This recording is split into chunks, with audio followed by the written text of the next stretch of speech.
Сегодня не время спорить о причинах и последствиях специальной военной операции на Украине. Сегодня нам нужна одна победа. Одна на всех, мы за ценой не постоим. Главный праздник для каждого из нас, День Победы, отметили мы на этой неделе. Вы знаете, самое главное, мне кажется, не превратить этот день в заорганизованное бюрократическое мероприятие, оставить его народным и искренним. Я смотрел 9 мая на лица наших соотечественников и видел в их глазах неподдельную радость от нашей великой победы и скорбь по всем погибшим, близким, родным, солдатам Великой Отечественной. Этот праздник, безусловно, нас всех объединяет. Мы просто обязаны передать нашим детям и внукам, прежде всего, живую душу Дня Победы, неприходящее значение этого праздника для нынешних и грядущих поколений. Она заключается, по моему мнению, в том, что 9 мая народы нашей страны празднуют свой второй день рождения. В случае победы фашистов мы все поголовно были бы уничтожены как люди второго сорта. Нас бы лишили права на жизнь. И чтобы нам жить сегодня, была заплачена огромная цена. И мы не имеем права об этом забывать. О том, как прошел 9 мая в Казани, расскажет Тимур Бекмурзин. –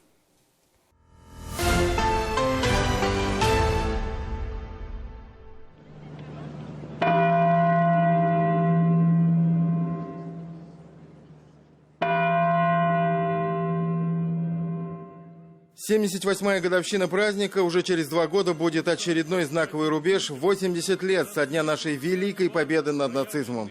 И, кажется, объективно уходит память о ней вместе с живыми свидетелями тех исторических событий. Ветеранов, увы, с каждым годом все меньше. Большинству из них сейчас за 95, поэтому увидеть их в окружении школьников и студентов, что было возможным еще лет 10-15 назад, сейчас почти нереально. Мы горды и счастливы тем, что самые стойкие из них могут воочию видеть парад Победы в Москве или в Казани. И тем не менее, память о той войне, об этом священном для каждого из нас празднике не стирается, не может исчезнуть никогда. Каждый год 9 мая, неважно, пасмурно на улице или солнечно, как в этот раз, это понимаешь со всей очевидностью. Дети помнят, внуки и правнуки чтят.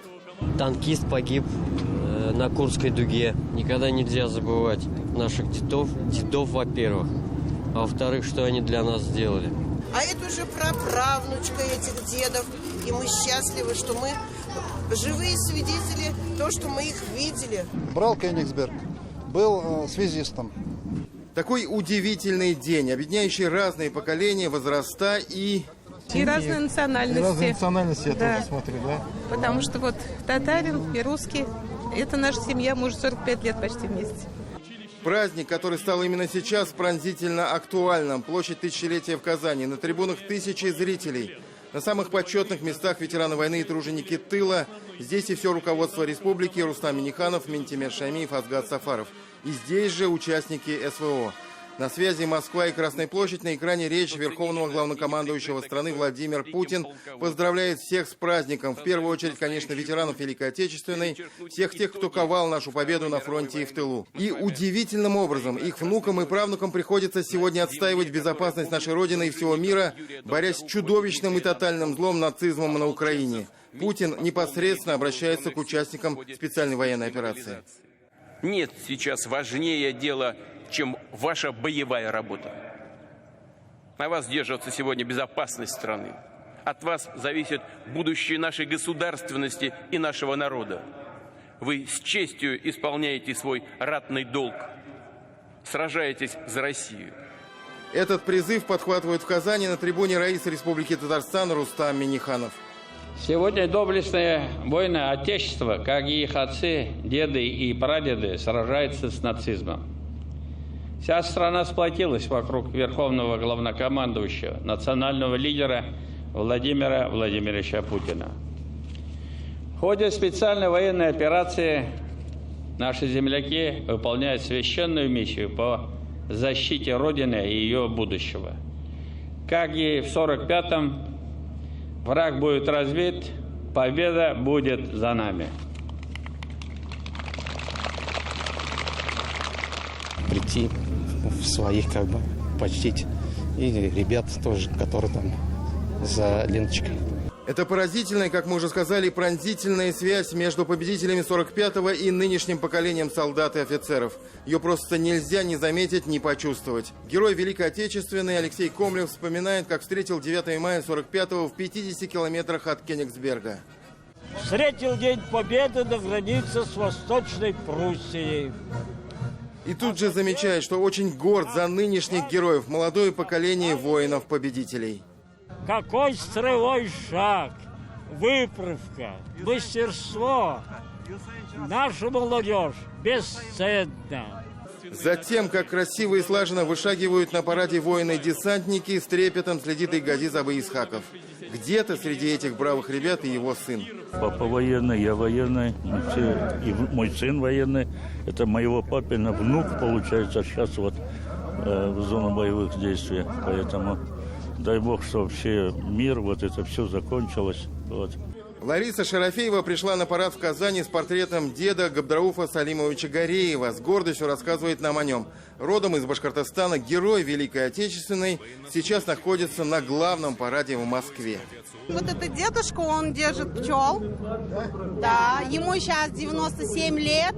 Несмотря на этот возраст, вот его повезли в Москву.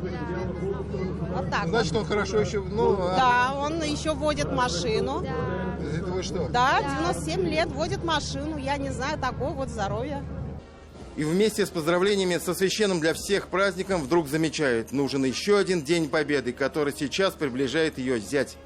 У нас там зять служит, у дочки муж. В зоне специальной военной операции находился мой старший брат. Он получил тяжелое ранение, к счастью, выжил. На параде и не только, практически на всех площадках праздника в Казани огромное количество военной техники, как раритетной, так и современной. Еще одна особенность этого 9 мая – мобильный пункт по отбору на службу по контракту. Активность вокруг как среди совсем молодых людей, так и более опытных товарищей высокая. Граждане любого возраста приходят и задают совершенно разные вопросы, интересуются, собственно, все. Концерты под открытым небом в Казани, в городах и районах Татарстана, парады Победы в Набережных Челнах, Нижнекамске, в Альметьевске. В поселке Усады Лаишевского района в этот день открыли монумент воинам, не вернувшимся с фронта. А в деревне Белоуст Тукаевского района всех, кто пришел на праздник, угощали солдатской кашей, песнями под гармонию, выступлениями вокально-инструментального ансамбля. Не забывайте о солдатах. День Победы, военный вальс и другие композиции в этот день звучали в каждом районе и городе. В Казани практически с каждого окна. Военные мелодии разлились по всему Баумана в исполнении детского хора. А на одной из центральных площадок праздника в Парке Победы масса зон активности и традиционный фестиваль «Фанфары Победы», и свой смотр-парад для юноармейцев. И вот такие незапланированные, но такие душевные представления в стиле «Играй гармонь». Веселье и радость, песни, иногда со слезами на глазах. Еще одна особенность этого праздника. Здесь все и все вместе. Горечь утраты и гордость за страну. Ощущение счастья и горестное молчание по погибшим. Бессмертный полк, в котором теперь в одном ряду шагают и ветераны Великой Отечественной, и воины-интернационалисты, и участники СВО, погибшие как герои. Больше года нет с нами Алексея Никитина, ветерана МВД, прошедшего Чечню, и добровольцем, ушедшего защищать Донбасс против неонацистов из Украины. Вот он из того поколения людей. Может быть, где-то кто-то не поймет их, но у них такой девиз был: «Никто, кроме нас». Мы его любим. Вечная слава всем погибшим. Великую Отечественную войну и вот в зоне СВО, в борьбе с фашизмом. 9 мая – великий праздник со слезами на глазах и верой в будущее, которое обязательно будет светлым и мирным, благодаря мужеству нашего народа. Тимур Бекмурзин и Дмитрий Шлемин. 7 дней.